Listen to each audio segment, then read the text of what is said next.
nasa gitna ng party. Yung music, malakas. Yung tao, marami.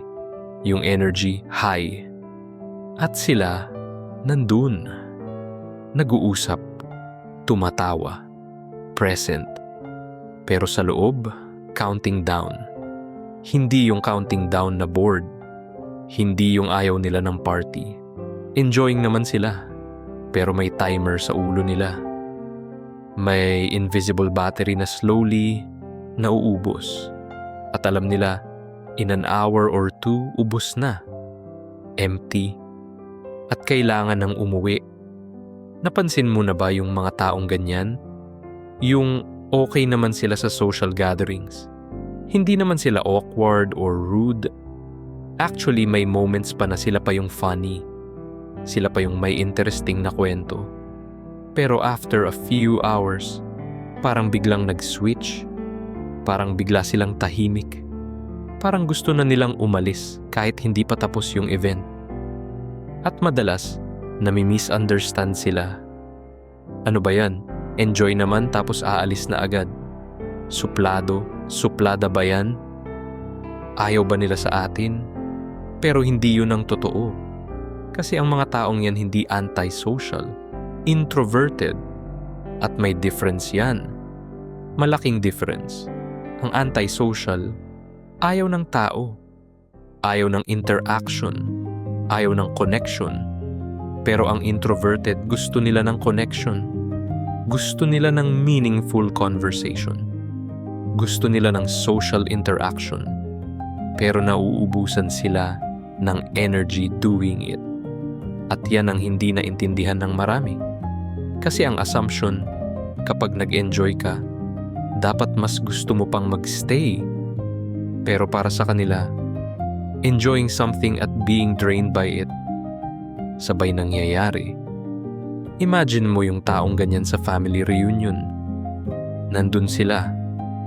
Nag-participate sa games. Kumain kasama ng lahat. Nagkwentuhan sa mga kamag-anak. At genuine naman yung interaction. Hindi forced. Hindi fake. Pero after 3 hours, ramdam mo na yung shift. Parang biglang nag-quiet sila. Nag-phone na lang. O nag-stay sa corner. O nag-volunteer magbantay ng mga bata para may valid excuse to not engage as much. At sasabihin ng iba, ano ba problema nun? Masaya naman, di ba? Pero walang problema. Ubus lang yung social battery. Kasi ito ang hindi alam ng karamihan. Ang introversion, hindi personality flaw. Yan ay neurological difference. Yan ay kung paano nag-process ang brain ng stimulation. Para sa extroverts, ang social interaction, nag-i-energize. Ang dami ng tao, exciting. Ang ingay, stimulating. Para sa kanila, yun ang nag-recharge ng battery nila. Pero para sa introverts, opposite. Ang social interaction, kahit enjoyable, draining. Ang dami ng tao, overwhelming.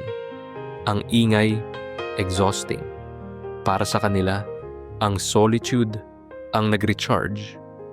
Hindi dahil ayaw nila ng tao, kundi dahil ganun ang wiring ng brain nila. Ganun sila nag-process ng sensory information. Ganun sila nakaka-regulate ng energy. At sa Filipino culture, mahirap yan. Kasi ang Filipino culture, inherently social. Ang value, bayanihan, pakikisama, sama-sama. Ang default mode, group activities, family gatherings, barkada hangs, community events, at kapag hindi ka sumama, may label agad. Mayabang, suplado, feeling special, hindi pakikisama. Pero para sa mga introverts na Pilipino, hindi yan about sa pagiging mayabang. Yan ay about survival. Survival ng mental energy. Survival ng emotional capacity. Kasi pag pinilit nila sarili nila constantly, pag nag-force sila na mag-perform socially ng walang break, hindi lang sila napapagod. Nag-burnout sila. At ang burnout na yan, hindi visible sa labas. Walang physical symptoms na makikita mo agad. Pero sa loob, nandun. Yung fatigue na malalim, yung irritability na hindi mo maipaliwanag, yung need for space na parang urgent na. May research sa neuroscience na nag-e-explain nito. Yung brain ng introverts mas sensitive sa dopamine. Kaya hindi nila kailangan ng maraming external stimulation para ma-activate ang reward system nila. Yung quiet moments, yung solo activities, enough na para sa kanila. Pero yung brain ng extroverts less sensitive. Kaya kailangan nila ng more stimulation, more interaction, more noise para ma-feel nila yung same level ng reward.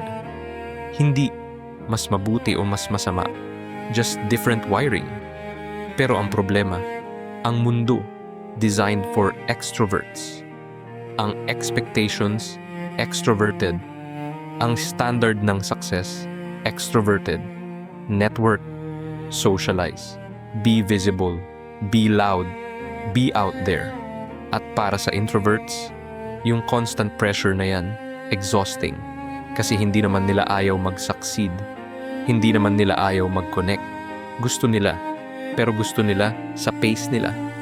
Sa intensity na kaya nila. Sa format na sustainable para sa kanila. Pero hindi nila madalas nakukuha yun. Kasi ang expectation, lagi kang available. Lagi kang game. Lagi kang present.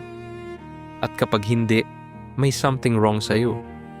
At slowly, naniniwala na rin sila dun. Slowly nag-iisip sila na baka nga may something wrong. Baka nga dapat nila pilitin sarili nila more. Baka nga kailangan nilang mag-change. Pero yan ang problem. Kasi ang pagiging introvert, hindi something to fix. Yan ay just how they're wired. At forcing themselves to be extroverted, hindi sila mag-transform into extroverts.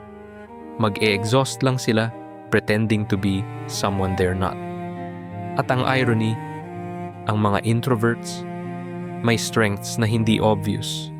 Malalim mag-isip, thoughtful, observant, makakakita ng details na hindi napapansin ng iba, makakapag-focus ng matagal sa isang task, mas comfortable sa one-on-one conversations na meaningful kaysa sa surface-level small talk with many people.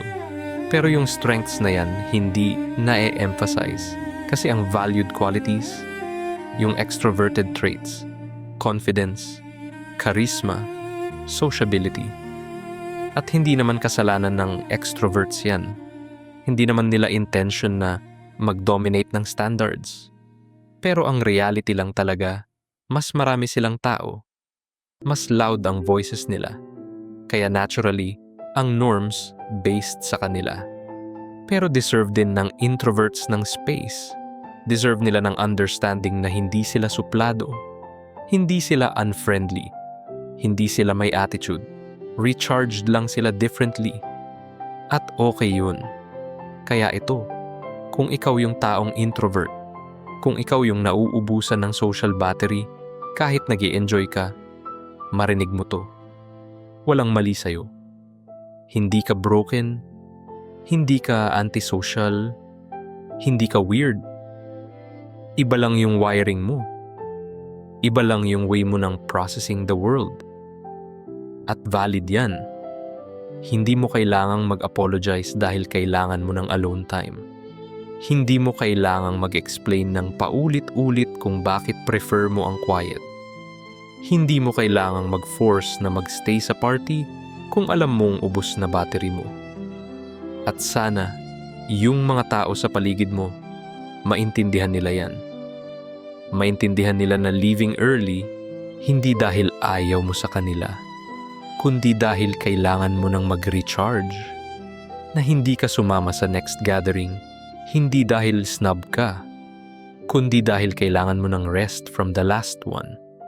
Pero sana din, huwag mong gamitin ang introversion as excuse to never connect.